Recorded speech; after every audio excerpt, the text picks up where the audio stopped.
At our last session, we reviewed video of your discussion about your finances to help us determine communication patterns. Randy, what stood out to you? Wendy's sarcasm comes out when she's mad about something and trying to hide it. Wendy, what did you notice?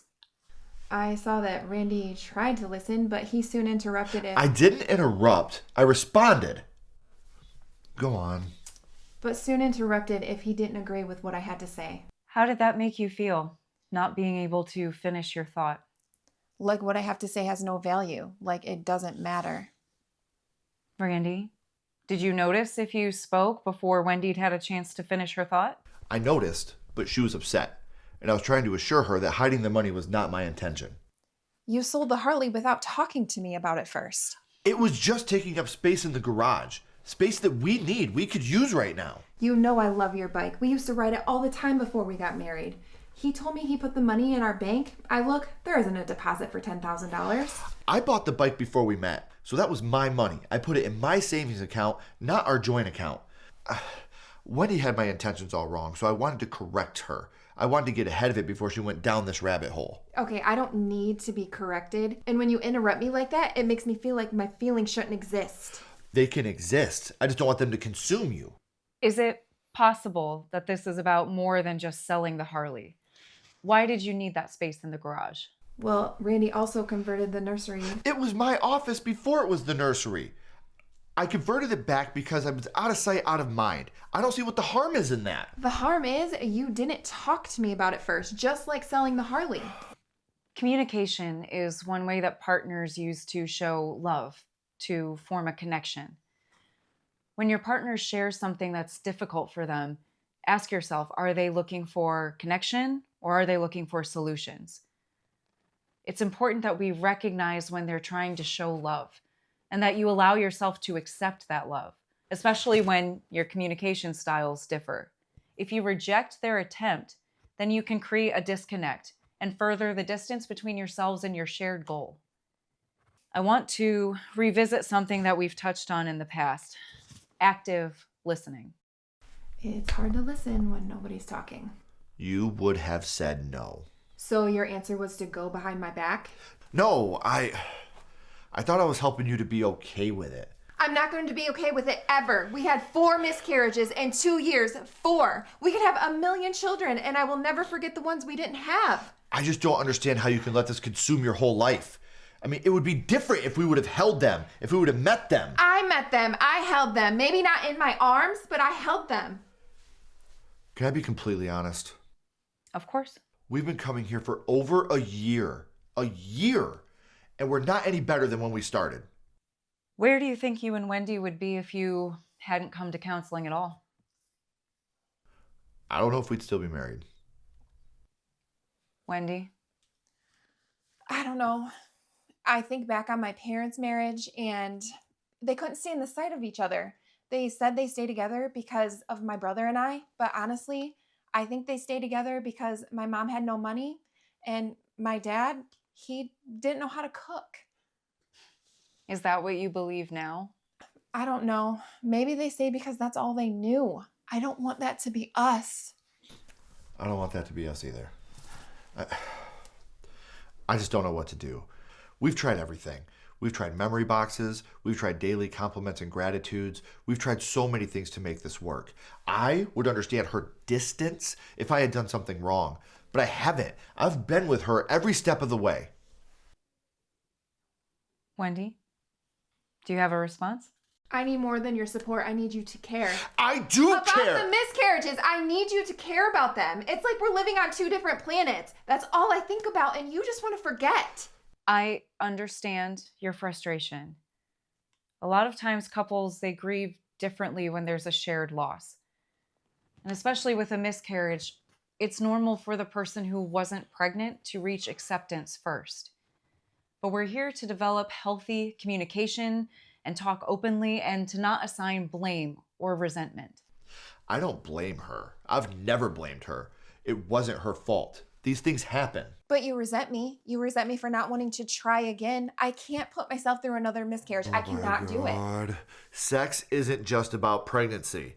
I mean, I wear a condom, you're on birth control, and I even pull out. I mean, we take every necessary precaution. I wish that you would just admit it. Admit what? That you're using these miscarriages as a reason to leave me. What? Maybe you look at these miscarriages as a blessing in disguise. Like you're looking at these as you finally have your excuse to where you can leave. Oh, fuck you. Do you even hear yourself? A blessing in disguise? Okay, I feel the emotion, and anger can be healthy, but let's focus on not making accusations. We only know how someone is feeling if they tell us how they're feeling. Randy, has Wendy ever said that she's wanted to leave?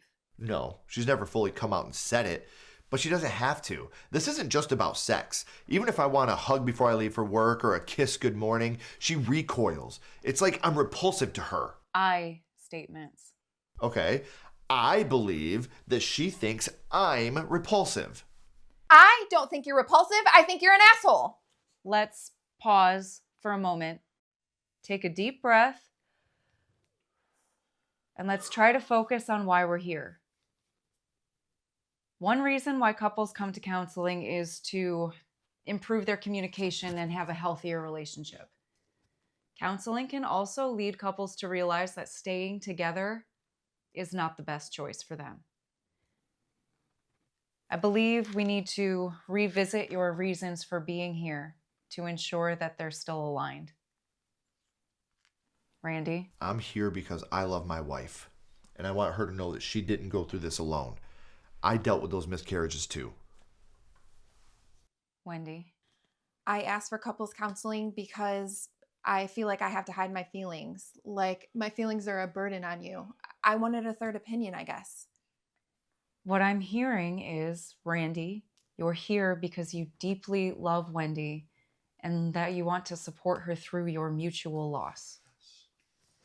Wendy, you wanted couples counseling because you feel like you have to hide your emotions around Randy because maybe they're too much for him to handle. Yeah.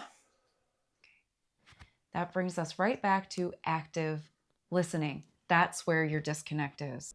So, how do we fix it? I think what you're experiencing is subconscious ruminating. Being in your house is a huge trigger. You walk by that nursery every day, and it's a constant reminder of what could have been. Have you thought about moving? We owe way too much money on the house to sell it. Rearranging furniture or switching rooms around could feel like a fresh start. Please don't make me redecorate that house again. If I have to look at one more paint switch, I am going to literally admit myself. Then, might I suggest a more temporary solution? A weekend getaway. We can't afford that. I understand. I have a cabin about an hour south of here. It's where I hold private workshops for intensive couples counseling. Like I said, that is not in our budget right now. I can offer you a session at no cost to you. I had a cancellation for this weekend, and since I have a no refund policy, their loss could be your gain if you're interested. A cancellation? Like I said, sometimes counseling leads couples to realize they shouldn't be together. So, what would we do all weekend? I've developed proprietary practices for strengthening bonds and creating new ones. Proprietary? I've developed strategies using evidence-based research. I'll be there on Saturday and Sunday to facilitate the workshop, and you and Wendy will have your privacy Friday and Saturday nights. What do you think? It feels weird.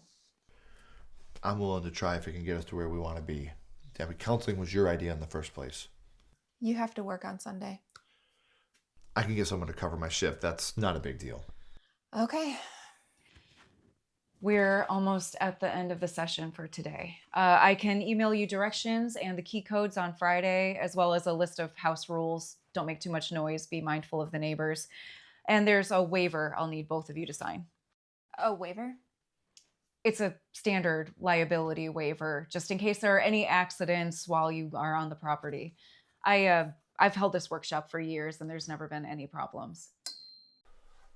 Okay, I realize there were a lot of ups and downs during our session today, but I think that we have had some progress too.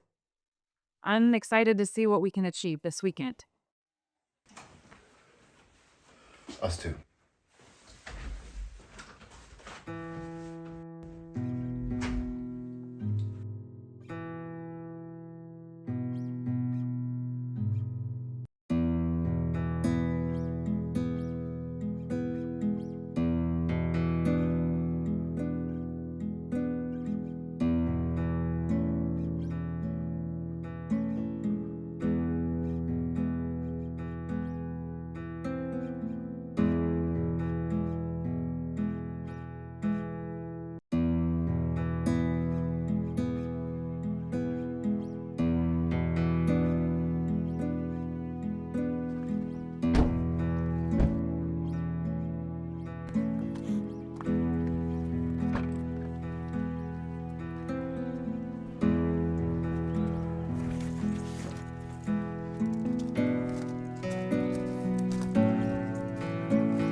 Now I see why she charges $200 an hour. Are you saying she isn't worth it? I mean, honestly, I'd give up my firstborn to be. Fuck, look. I'm sorry. That's. It's okay. I know you didn't mean it like that. What's this? Still us. Reignite the bond, rediscover the love. Looks like our weekend schedule. Greetings. This weekend is designed to help you and your partner strengthen your relationship, improve communication, and deepen your emotional connection. Friday's task is to take a hike with your partner. Discuss goals and expectations in the serenity of nature. Be present, open-minded, and share your intentions. Be prepared to discuss your goals with Dr. Gilsdorf on Saturday morning. You feel like going for a hike? Do you remember the last time that we went on a hike? Yeah, it's something I'd really honestly rather forget. You fell down that hill and were covered in mud. I was laughing so hard until I realized that you were really hurt. Honestly, to this day, this left shoulder still pops. Oh, hey. Oh, didn't mean to sneak up on you there. Hey, are you guys renters or owners? We're renters. All right, yeah, me too. A bunch of us just got the cabin. Oh, hold on, are you? You're the cabin on the left, aren't you? We're the cabin on the right, so. Yeah, we didn't see any cars or anything when we came in earlier. Oh, yeah. Well, we just got here, so I've been tasked with finding kindling. You know, we're gonna have a bonfire later. So I'm Michael, by the way. Randy, and this is my wife Wendy. Ah, well, nice to meet you. Is it just the two of you? Yeah, romantic weekend, husband and wife. All right. Well, if you guys feel like partying later, feel free to stop by. I'm sure you'll see the bonfire from your cabin anyway. So, look, we've got plenty of food and drinks, so don't worry about bringing anything. All right, man, we'll swing over. Have a great weekend. Yeah, you too. Yeah. He seems nice.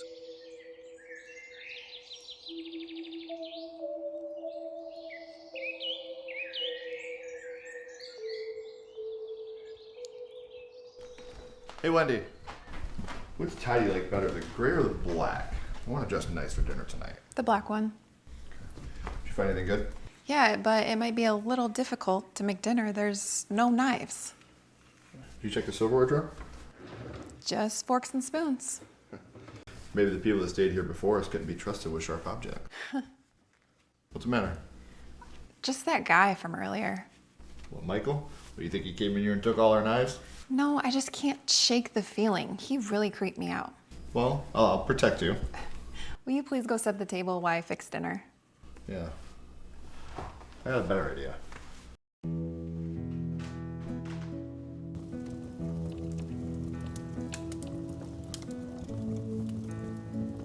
Dinner's really good. Thank you. You're welcome. I noticed the hot tub. I noticed it too. I didn't bring a swimsuit. Neither did I. You know Dr. Gilsdorf is a person to have cameras all over her place. Let's give her a shot. Hold on.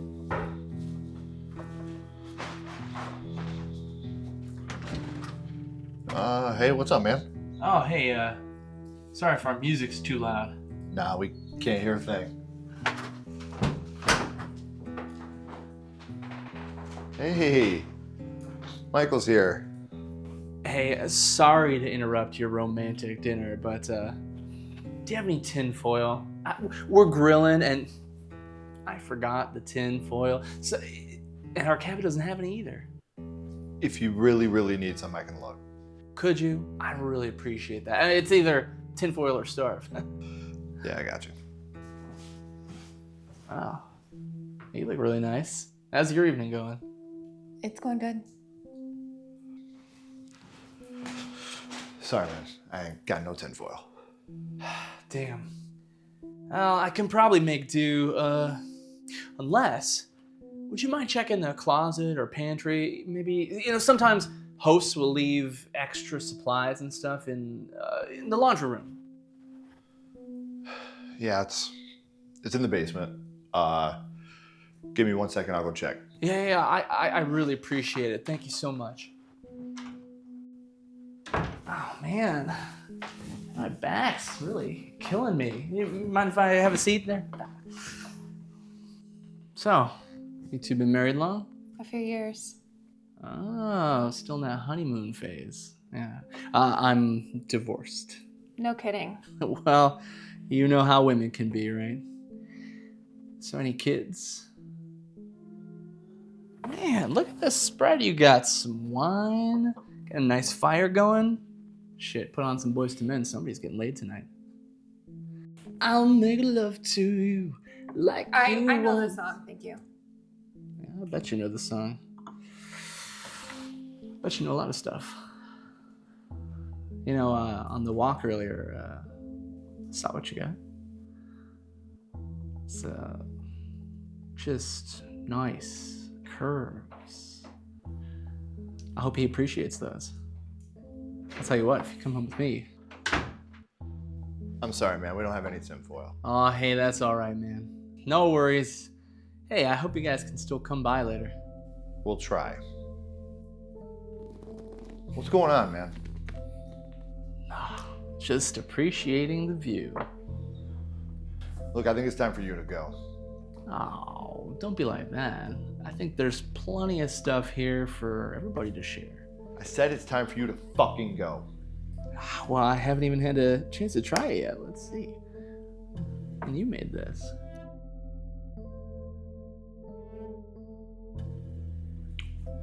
This is delicious. You really need to try this. You gotta get me this recipe. It's fantastic. All right. Like I said, it's time for you to go. Hey, I'm just making sure you appreciate what you have. I do. Now go.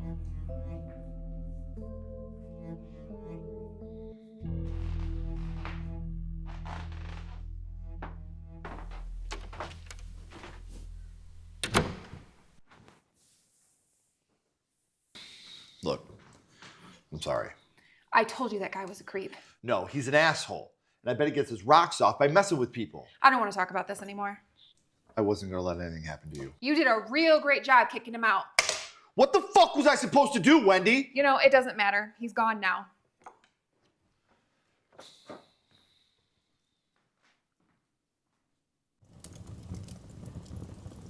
Are you fucking kidding me? Don't open that door. He knows that we're in here. He will get the hit eventually. Randy, I just want to apologize. Open up. Come on, I was just messing around. We're friends. That's how friends joke. I swear to God, I will divorce you if you open that door.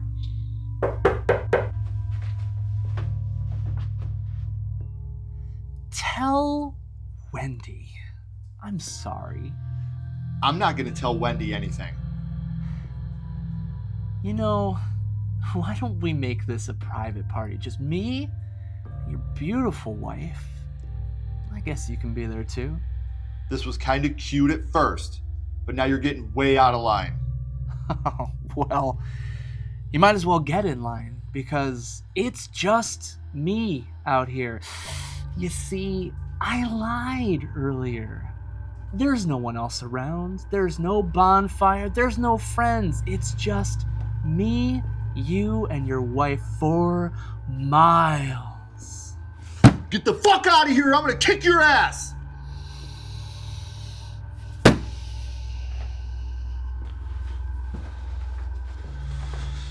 Call the fucking police. I'm not getting any service. There's no signal out here, dude. Where's your phone? In the car? All right, I think you went around back. So why don't we just go out to the car and head out? Do you have the keys? No. God damn it. Now, who are you two looking for? Michael, it's just like you said earlier, right? We're friends. That's what we do. You know, we joke around, we laugh. Wendy, run!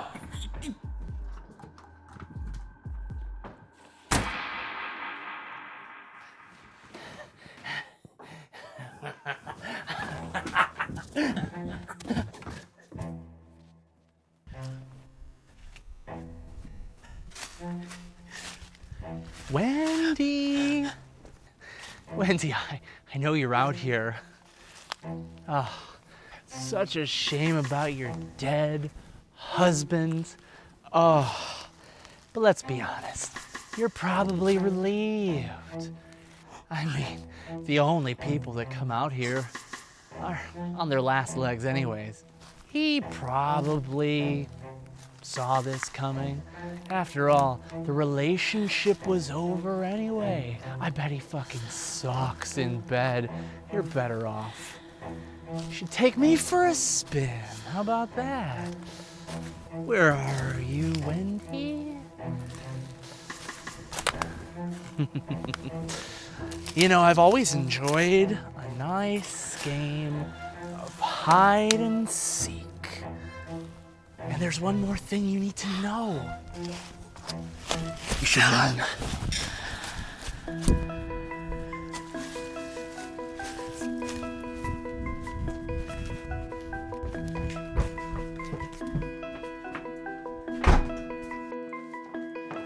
Oh my god.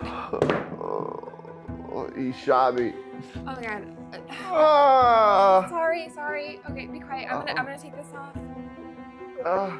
Ah! Okay, I'm gonna try to put this around your leg to stop the bleeding.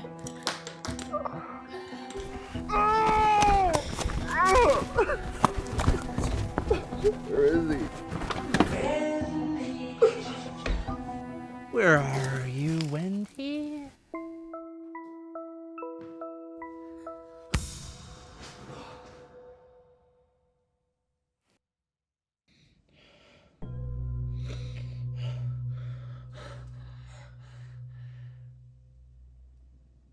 Oh.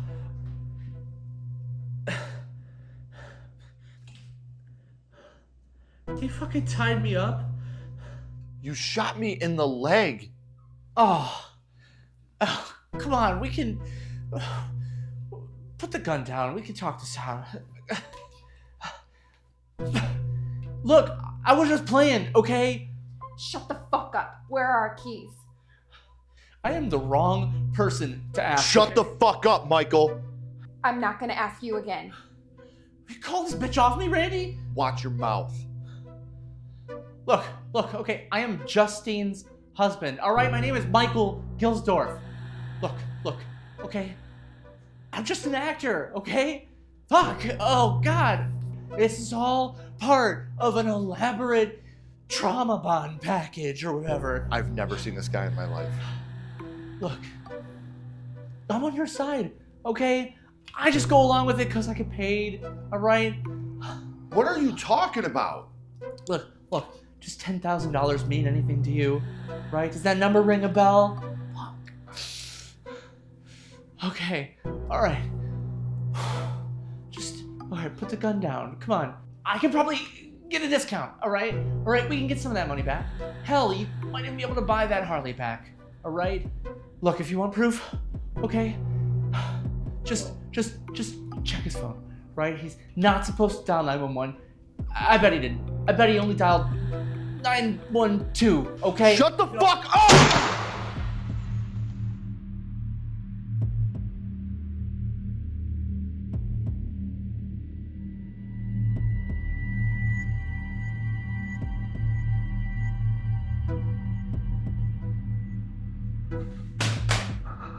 What the fuck did I do? What the fuck did I do? What the fuck did I just do? Wendy, you can't believe that guy. I have never seen him in my life. Ever. How long have you known me? I would never do anything to put you in harm's way. Ever. You saw that guy on the trail. He's a psychopath. He followed us here. Show me your phone. What? Show me your phone. I have nothing to hide from you, Wendy.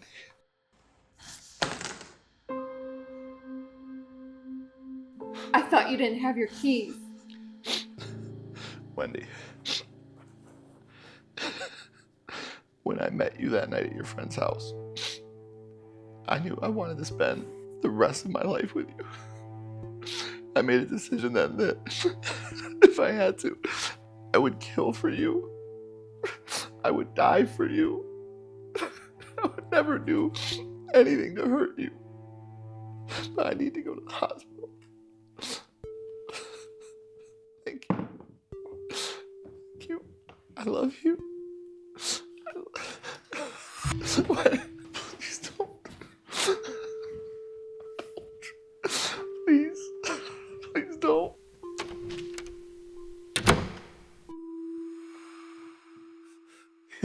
You're not supposed to be here till the morning. I saw one of my subjects running amok on camera, and I thought there might be a problem.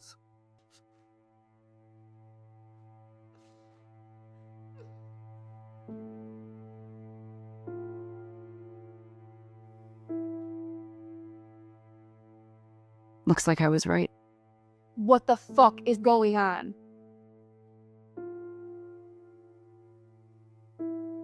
You've heard the term trauma bond, right? Everybody has, thanks to TikTok and other social media influencers. But the thing is, everyone uses it incorrectly. The clinical definition of a trauma bond is doesn't matter. The thing is, what they're talking about, that phenomenon of people being bonded over an intense experience, it's fascinating. People get so deeply connected to each other that they will care about someone forever when otherwise they wouldn't have given a shit. And people who have stopped giving a shit about each other suddenly do again. I remember when I first saw the movie Speed, and Sandra Bullock says to Keanu Reeves that relationships based on intense experiences never work. And I thought, but what if? What if you introduce an intense experience into an existing relationship? One that is barreling towards disaster because it's so fucked up. No sex life to speak of. Pathetic communication skills. Several failed pregnancies. Desperate times call for desperate measures. And who's more desperate than the clients that come to me? One of them so desperate to cling on to their partner that they would pay $10,000 to put them through the worst hell of their life. And the other one so desperate to deny that they failed again, that they buy it.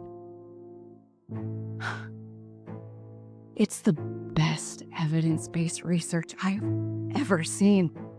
One by one, they roll through here, and one by one, they walk out, happier than they ever would have been without it. They were fucked. Not you. No, you were the outlier I didn't plan on. I am so proud of you.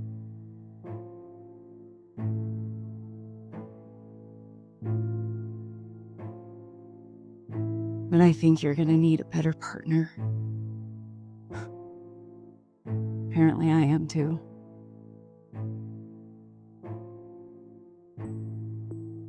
I'll cut you in. It's a very lucrative form of research. And you'll never have to worry like your mom did. You'll always have enough money for yourself. And you won't have to rely on a piece of shit like this ever again.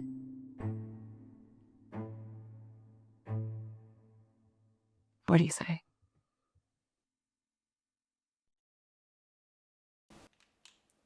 I want a divorce.